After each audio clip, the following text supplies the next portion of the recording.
ग्रंथ पाहत संतोषून म्हणाले, अच्छा, म्हणजे तू एक केवळ परब्रह्म आहेस तर. कुमार शंकर म्हणाला,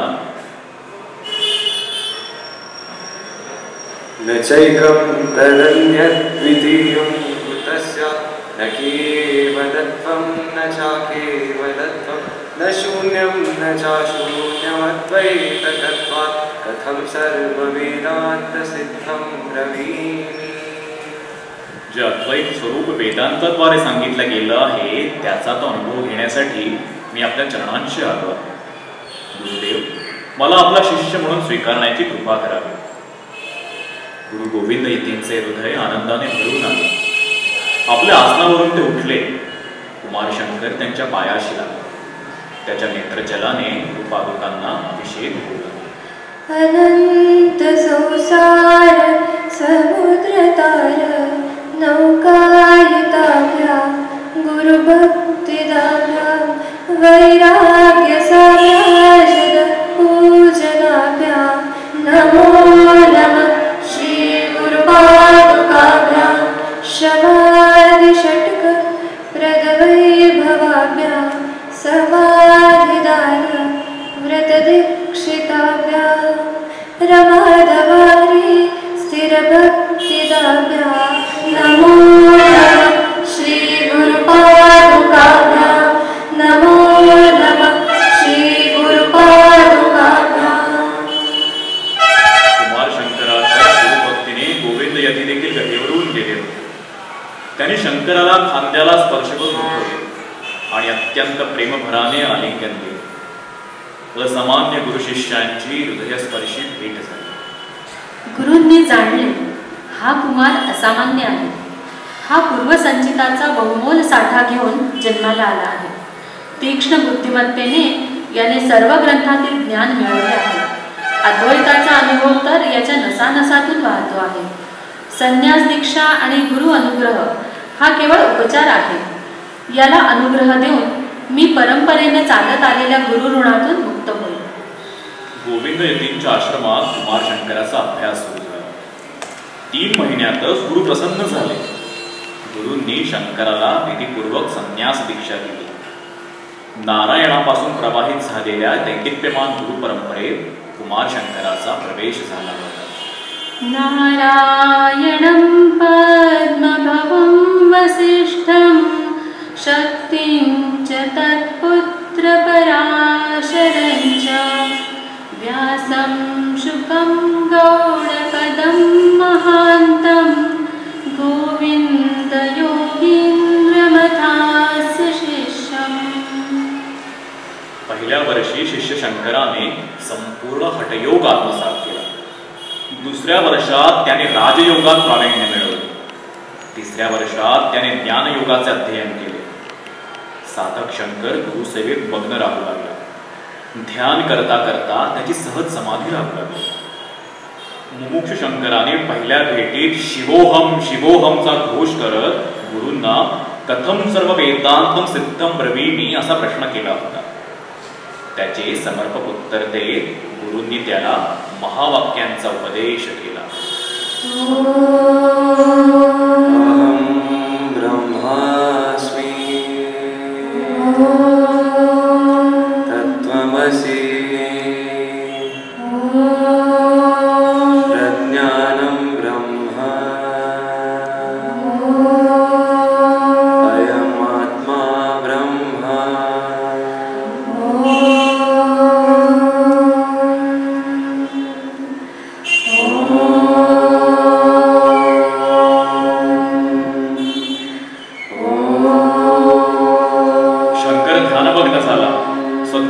नाहून निघाला. ब्रह्मानंदात निमग्न झाला. सद्गुरूंनी उपदेश केलेल्या महावाक्यांचा अनुभव घेण्यात दिवस रात्र जाऊ लागले. आलेला हा ब्रह्मानुभव शब्दबद्ध करण्याची गुरूंनी त्यांना आज्ञा केली. कठीण असे अद्वैत तत्वज्ञान सर्वसामान्य साधकांना कळण्यासाठी विवेक चुडामणी हा ग्रंथ त्याने लिहिला. हा ग्रंथ त्याने नम्रतेने आपल्या गुरूंना अर्पण केला. ध्यान, धारणा, शास्त्र चर्चा, वेदांत मंथन यात या अलौकिक गुरुशिष्यांचा दिवस मावळत असे. चातुर्मास संपण्याची वेळ आली होती.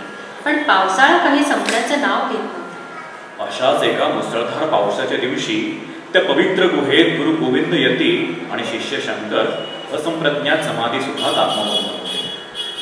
बाहेर पावसाचा जोर वाढत होता. बेकल कन्या नर्मदा दुथडी बघून वाहत होती.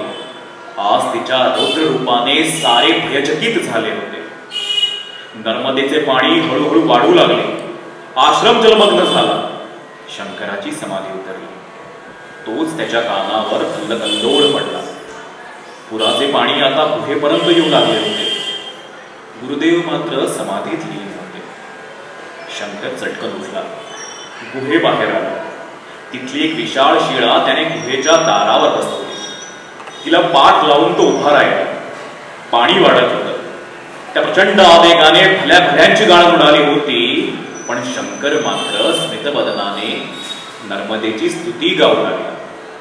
खळखळणाऱ्या पाण्याच्या विशाल लाटांनी तुषार उडवत येणाऱ्या हे नर्मदे, मी तुझ्या चरणकमलांना प्रेमाने वंदन करतो आहे. सबिंदु सिंधु शुष्कलत्तरंग भंगरंजित विशस्तु पापजात जातकारी वारी संयुत कृतांत भूत कालभूत भीतिहारि पर्वते त्वदीयपाद पंकजं नमामि देवि नर्मदे त्वदीयपाद पंकजं नमामि देवि नर्मदे. वदम्बुदीन दीनमीन दिव्य संप्रदायकं कलौमलौघभारहारि सर्वतीर्थनायकं सुमच्छ कच्छ नक्र चक्रवाक चक्र शर्मदे त्वदीयपाद पंकजं नमामि देवि नर्मदे त्वदीयपाद पंकजं नमामि देवि नर्मदे. महागवीर धीरपूर पापरूत भूतल वनत्सवस्वपातकारि तारितापदाचल जगल्लये महाबले मृकण्डु सूनहर्मदे त्वदीयपाद पंकजं नमामि देवि नर्मदे त्वदीयपाद पंकजं नमामि देवि नर्मदे. एव्हाना पाऊस ओसरला होता. प्रलयकारी तांडव करत आलेली रेवा शांत झाली होती. पुराचे पाणी आता उतरू लागले होते. गोविंद यती समाधीतून बाहेर आला. आपल्या या शिष्योत्तमाची गुरुनिष्ठा आणि धैर्य पाहून ते चकित झाले. आकाशातले काळे ढग दूर होत पिवळसर उन्हे पडली होती. नखशिखांत भिजलेला शंकर त्यात झळाळून दिसत होता. गुरु बाहेर आले. त्याच्या मस्तकावर हात ठेवून ते म्हणाले, वत्सा, हजारो धारांनी महितल गिळंकृत करणाऱ्या नर्मदे समोर जसा तू ठाम उभा राहिलास, तसाच आस्तिक नास्तिक अशा सहस्त्र मतमतांतराच्या कोलाहलाला तू अद्वैत ब्रह्मज्ञानात विलीन करशील. आता माझे जीवन कार्य संपले. तुझ्यासारखा शिष्य लाभून मी धन्य झालो. मी स्वस्वरूपात लीन होत देहबंधनातून मुक्त होईल. पण तू तुझे जीवन कार्य सुरू कर. तू काशी क्षेत्री जा. उपनिषदे, भगवद्गीता आणि ब्रह्मसूत्र हे वेदांताचे 3 स्तंभ आहेत. यावर भाष्य लिहिणारा आचार्यपदवीस प्राप्त होतो. या प्रस्थानत्रयीवर भाष्य लिहून तू जगात शंकराचार्य म्हणून विख्यात होईल. लवकरच गोविंद यतींनी महासमाधी घेतली. गुरु आज्ञाशील सावंत मानून शंकर वाराणसीस जाण्यास निघाले. अगदी प्राचीन काळापासूनच काशी सनातन वैदिक धर्माचे आणि सगळ्या तत्वज्ञान शाखांचे प्रमुख केंद्र होते. पण तिथेही आता मतामतांचा गलबला झाला होता. अनेक पंथांचे विद्वान आपला प्रभाव दाखवायला आणि आपले अनुयायी वाढवायला काशीत तळ ठोकून बसले होते. आचार्य शंकर या वाराणसी नगरीत पोहोचले. विश्वेशं माधवं दुण्डिं दण्डपाणिं च भैरवं वन्दे काशीं गुहां गङ्गा भवानीं मणिकर्णिकां. काश्यां हि काश्यते काशी काशी सर्वप्रकाशिका. सा काशी विदिता येन तेन प्राप्ता हि काशिका. गंगा स्नान करून त्यांनी देवी अन्नपूर्णेला ज्ञान आणि वैराग्याची भिक्षा मागितली. नित्यानंद करी वराभय करी सौंदर्य रत्नाकरी निर्धूताखिल घोर पावन करी प्रत्यक्ष माहेश्वरी रालेयाचल वंश पावन करी काशीपुराधीश्वरी भिक्षा देहि कृपावलंबन करी माता अन्नपूर्णेश्वरी. आचार्यांनी विश्वनाथाचे दर्शन घेतले. वेद उपनिषदांचे अधिष्ठान असणाऱ्या शिवाची त्यांनी भावपूर्ण शब्दात स्तुती केली. प्रभो शूलपाणी विभो विश्वनाथ महादेव शंभो महेश त्रिनेत्र शिवाकांत शांत स्मरारे पुरारे त्वदन्यो वरेण्यो न मान्यो न गण्यः नमस्ते नमस्ते विभो विश्वमूर्ते नमस्ते नमस्ते चिदानन्दमूर्ते नमस्ते नमस्ते तपोयोगगम्य नमस्ते नमस्ते श्रुतिज्ञानगम्य. वाराणसीत आचार्य शंकरांचा दिनक्रम सुरू झाला. ब्रह्ममुहूर्तावर गंगा स्नान करावे, नंतर प्रस्थानत्रयीवर भाष्य लिहावे, शिष्यांना सूत्रे उलगडून सांगावी, इतर विद्वज्जनांशी चर्चा करावी, सर्वसामान्यांना प्रवचनातून तत्वज्ञान सोप्या भाषेत सांगावे, असे आचार्यांचे दिवस जाऊ लागले. या 12 वर्षीय संन्यासाच्या प्रतिभेने अवघे जन विकून गेले होते. गुरुकृपेने आचार्य शंकर अद्वैत ब्रह्मज्ञानावर पोहोचले होते, पण जीवभूमीवर म्हणजे व्यावहारिक क्षेत्रात हा सिद्धांत कसा वापरायचा याचे आकलन मात्र त्यांना झाले नव्हते. वाराणसीतील एका अनुभवाने मात्र सर्वाभूती आणि सर्वत्र ब्रह्म असण्याचा त्यांना साक्षात्कार झाला. असंच एके दिवस आचार्य शंकर नित्याप्रमाणे आपल्या शिष्यांसह मणिकर्णिका घाटावर गंगा स्नानाला निघाले.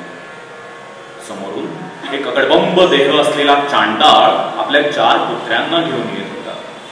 त्याने अवघा मार्ग अडवला होता. तो जवळ येऊ लागताच त्याच्या शरीराचा येणारा दुर्गंध असह्य होऊ लागला. तो अगदीच निकट येतात आचार्य म्हणाले, अपसर अपसर, अरे बाजूला हो.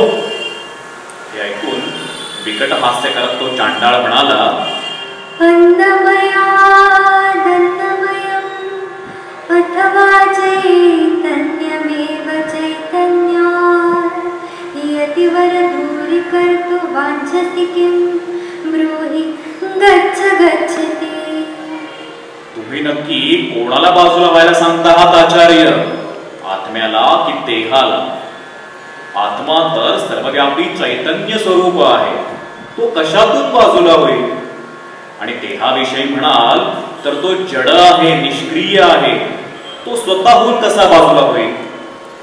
आणि आचार्य तुम्हीच म्हणतात ना, अहम ब्रह्मास्मी. तर मग जसे तुम्ही ब्रह्म आहात तसा मी देखील ब्रह्म नाही का? आणि मग सगळं जगच ब्रह्म नाही का? मग चांडाळ ब्राह्मण हा भेद कसा असू शकेल? आचार्य हेच का तुमचे ब्रह्मज्ञान? चांडाळाच्या मुखातून हे तत्वज्ञान ऐकून आचार्य शंकर चकित झाले. हा कोणी सामान्य माणूस नाही हे त्यांनी ओळखले.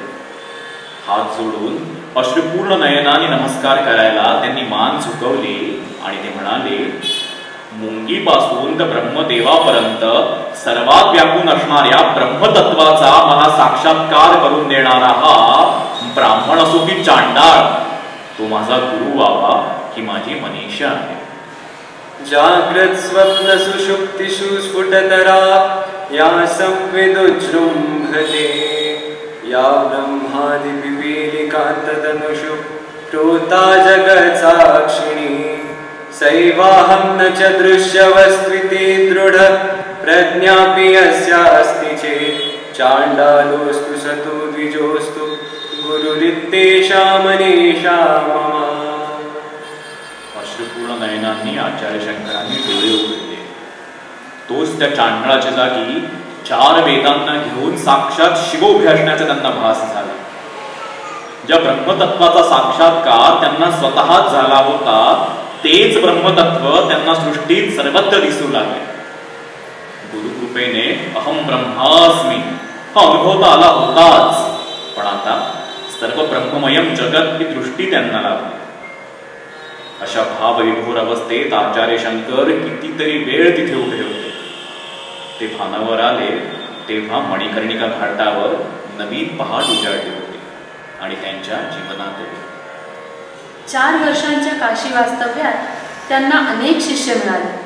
सर्व थरातील जनसमुदाय आचार्यांची प्रवचने ऐकण्यास गर्दी करू लागला. हळूहळू त्यांच्याकडे विभिन्न दर्शनशास्त्रज्ञांची, विविध मतावलंबी पंडितांची आणि साधक वर्गांची ये जा सुरू झाली. ते त्या सर्वांचे स्वागत करीत असत, त्यांचे संशय फेडीत असत आणि त्यांना अद्वैत ब्रह्मज्ञानाचा उपदेश देत असत. त्यांचे प्रस्थानत्रयीवरील भाष्य पूर्ण होत आले होते. रोज ते त्यावर प्रवचन करीत असत. असंच एके दिवशी त्यांच्या प्रवचनात एक तेजस्वी वृद्ध ब्राह्मण आले. त्यांनी आचार्य शंकरांना अनेक क्लिष्ट प्रश्न विचारले. आचार्यांनीही समर्पक उत्तरे दिली. त्यांची ही ज्ञानचर्चा अखंड सुरू होती. वृद्धाचे प्रश्न संपत नव्हते आणि आचार्य शंकरांची उत्तरे. दोघांनाही दिवस रात्रीचेही भान राहिले नव्हते. जमलेले शिष्य समुदाय आणि इतर विद्वज्जन आश्चर्यचकित होऊन हे दृश्य बघत होते. अखेरीस आचार्यांचे प्रमुख शिष्य पद्मपाद यांच्या लक्षात आले, हे तर साक्षात महर्षी व्यास आहे. पद्मपाद विनम्रतेने म्हणाले, शंकर शंकर साक्षात् व्यासो नारायण स्वयं तयोर्विवादे सप्तापि किंकर किंकरोम्यहम्. हे ऐकताच आचार्य शंकर चटकन उभे राहिले. त्यांनी व्यासांना दंडवत करून आपण लिहिलेले भाष्य त्यांच्या पायी ठेवले. त्याला महर्षी व्यासांनी आशीर्वाद दिला. कालडी ग्रामातले शिवगुरु आणि विशिष्टा देवींचे पुत्र गुरु गोविंद भगवत पादांचे शिष्य शंकर जगात शंकराचार्य नावाने विख्यात झाले. जगन्मंगलम ज्ञान विज्ञान तृप्तम गुणातीतम अद्वैत तत्व प्रदीप्तम प्रसन्नं प्रकृष्टं शरण्यं गरिष्ठं भजे शंकरं देशिकेन्द्रं वरेण्यं श्रुते भाष्य भाषा समुद्भासयन्तं विपक्षान् स्वपक्षान् सदा कारयन्तं स्वशिष्यान् सुयोग्यान् मुदा वोचयन्तं भजे शंकरं देशिकेन्द्रं वरेण्यम्. महर्षी व्यासांनी शंकराचार्यांना आशीर्वाद दिला. या वेदांत तत्वज्ञानाचा प्रचार कर. भारतभर भ्रमण करून नास्तिक मताचे खंडन कर. वैदिक पंथात समन्वय साध. धर्मात शिरलेल्या अशुद्धीचे शुद्धीकरण कर. वैदिक धर्माची पताका पुन्हा फडकू दे. दिग्विजयी भव. श्रुति प्रोक्त सद्धर्म रक्षावतारम महामोह संदोह संतापहारम जगद्वन्द्यपालम सदाद्वैतपालम भजे शंकरं देशिकेन्द्रं वरेण्यम्. आपल्या अनेक शिष्यांसह आचार्य भारतभर दिग्विजय यात्रेला निघाले. काशीतून प्रस्थान करत असताना एक वृद्ध ब्राह्मण व्याकरणाचा अभ्यास करत असलेला त्यांना दिसला. आयुष्य संपत आले तरी परमेश्वराचे चिंतन करायचे सोडून भलत्याच उद्योगात रमलेल्या अशा सामान्य जनांसाठी आचार्यांची अमृतवाणी गरजू लागली. भज गोविंदं भज गोविंदं भज गोविंदं मूढमते संप्राप्ते संगीते काले नहि नहि रक्षते दुर्गृहे करणे. भज गोविंदं भज गोविंदं भज गोविंदं भज गोविंदं मूढजडीधनागम कृष्ण कुरु सद्बुद्धिं मनसि कृष्ण यन्रहसे निज कर्मोपात्तं वित्तं तेन विनोदय चित्तं.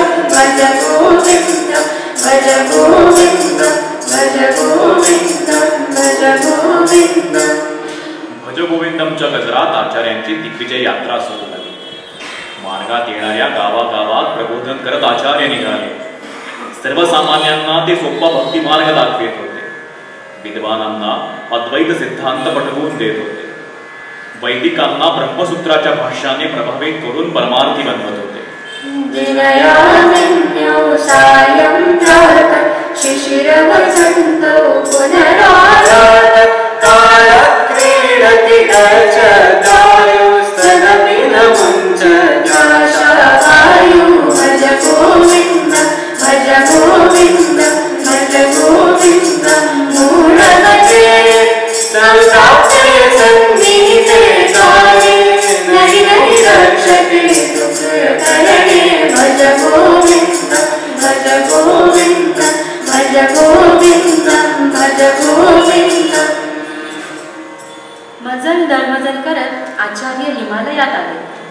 देवप्रयागला अलकनंदा आणि भागीरथींच्या संगमावर गंगेचे ते पावन रूप पाहून त्यांनी गंगेची उत्स्फूर्त स्तुती केली. भगवती तव तीरे नीरमात्राशनोऽहं विगत विषय तृष्णः कृष्णमाराधयामि सकल कलुष भंगे स्वर्ग सोपान गंगे तरल तर तरंगे देवी गंगे प्रसीद देवी गंगे प्रसीद. हिमालयातील विविध क्षेत्रांना भेट देत आचार्य बद्रीनाथ धाम येथे पोहोचले. मंदिरात दर्शनाला गेले, पण मंदिरात बद्रीनारायणाची मूर्तीच नव्हती. पुजाऱ्यांनी सांगितलं की चीन देशातून येणाऱ्या दरोडेखोर टोळ्या इथे वारंवार आक्रमण करून लुटमार करतात आणि सगळे तरुण भिक्खू होऊन अहिंसेचा पाठ जपत बसले आहेत, म्हणून आम्ही मूर्ती लपवून ठेवली आहे. आचार्यांनी गावकऱ्यांना एकत्र केले. गावातील तरुणांना मंदिराच्या रक्षणासाठी प्रेरित केले. मंदिरावरील हल्ला हा फक्त मंदिराच्या संपत्तीवरचा घाला नाही, तर तो भारतीय संस्कृतीवरचा आघात आहे हे त्यांना पटवून दिले.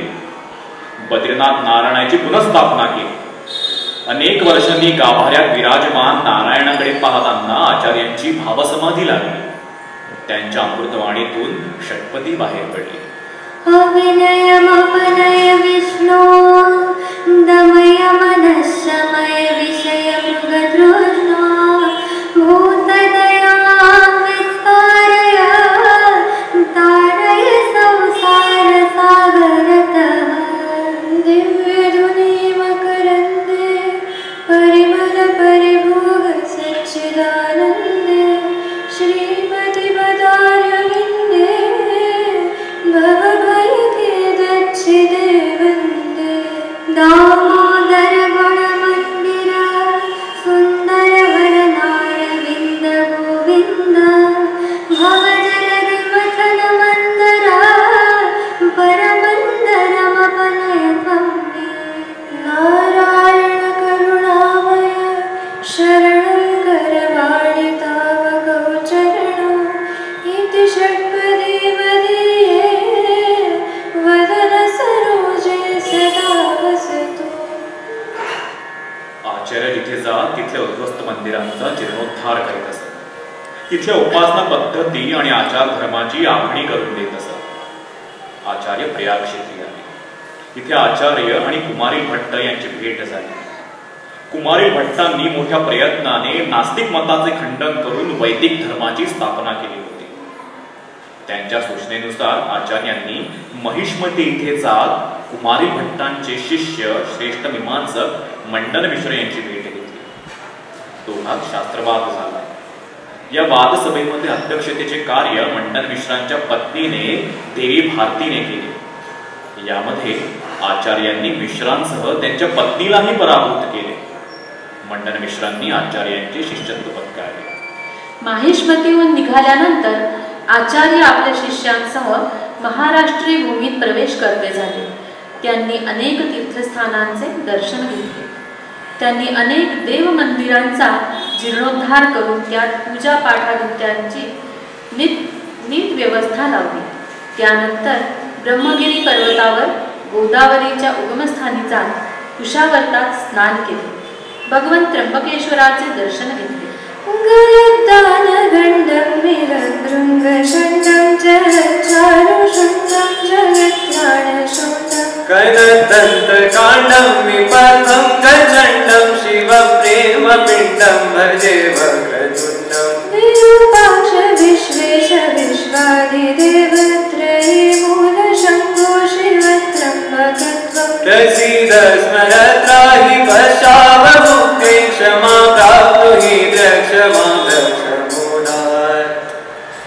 आचार्य प्रभू रामचंद्रांच्या पदस्पर्शाने पुनीत झालेल्या पुराण प्रसिद्ध पंचवटी अर्थात नाशिक नगरीत आले. रामतीर्थाच नाम करून त्यांनी रामचंद्राचे दर्शन घेतले.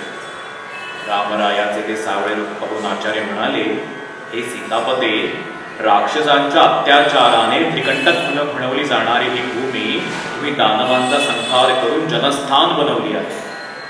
कोदंडाच्या प्रतापाने सर्वत्र मांगल्य आणून आता एक हात हृदयावर ठेवून आम्हाला आत्मज्ञानाचा उपदेश करत आहात. राक्षसक्षोभित सीतया शोभितो दंडकारण्य भूपुण्यता कारण लक्ष्मणेनान्वितो वानरसेवितो अगस्त्य सम्पूजितो राघव पातु माम्. कुञ्चितये कुण्डले राजमानादतं रत्नमौलिं कुण्डलं गण्डयो पायते उरुतं